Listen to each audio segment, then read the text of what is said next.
be times of trials and tests and temptations that will come to try. And what is it trying? Your faith. The Bible says it's a trying of your faith. So those trials and temptations, they will come to check whether you truly believe what God said. Oh dear Lord. Look up. They will check whether you will still believe God even in the absence of result.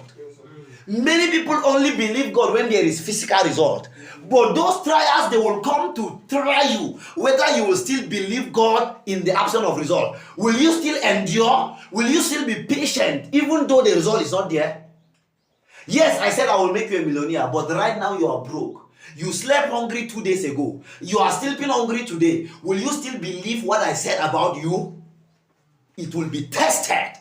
In those moments, it is the moment of patience and endurance. Many people give up. When they see broken, they see everything not working. They say, Kai, if God really promised that I'll be a millionaire, will this my life be like this? Say, Kai, let me leave this God and go to somewhere. And they will go and do anything, leave God, go and bribe their way. And that's how they aborted the promise. Because they could not endure and wait. He said the trying of your faith produces patience. And let patience finish her work so that you will be complete, entire, and lacking nothing. That means during your process of waiting, hear me at all, the word of God and the trials are coming to make sure you are ready for what the promise holds. There is a step you must be for the promise to be fulfilled. These people did not hear what I said. There is a condition you need to be for you to embody the manifestation of that reality, of that promise. And if you are not in that shape, that promise cannot come. Oh dear. You didn't hear me. I hope you know, look up.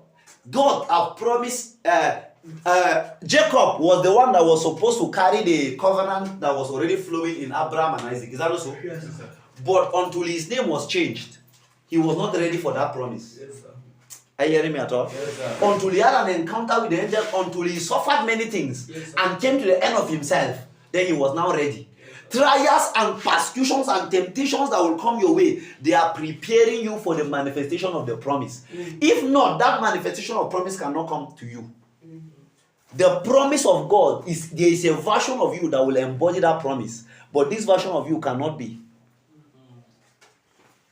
So the seasons of trials and temptations, they are there to test your capacity, to produce a capacity and strength in you that nothing else can produce. The Bible said while he led them, he said, I'm taking you to the promised land. Was that not a promise? Check the story of the children of Israel. He brought them out of Egypt. He said he's taking them to a land flowing with what? With milk and honey. Look at that kind of sweet promise. You will think that he will just arrive there today. And they passed through diverse kind of conditions. They were thirsty in the wilderness and they cried until water came. And the Bible said he fed them with manna and he suffered them to suffer hunger. That so that they will understand that man does not live by bread alone, but man live by every proceeding word. So in that your season of dryness, you will be receiving word.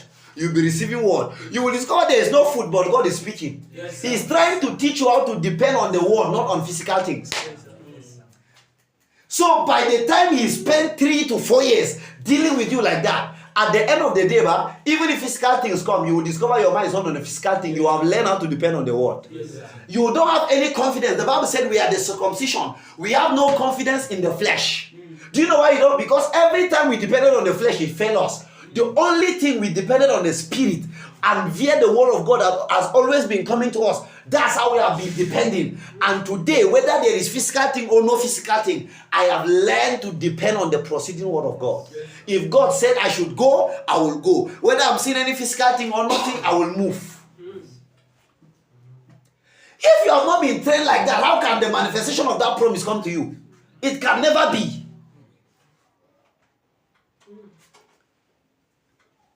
So this is the period of endurance, a period of waiting, a period where your life will look as if it's a contradiction to the promise, but you will have to wait.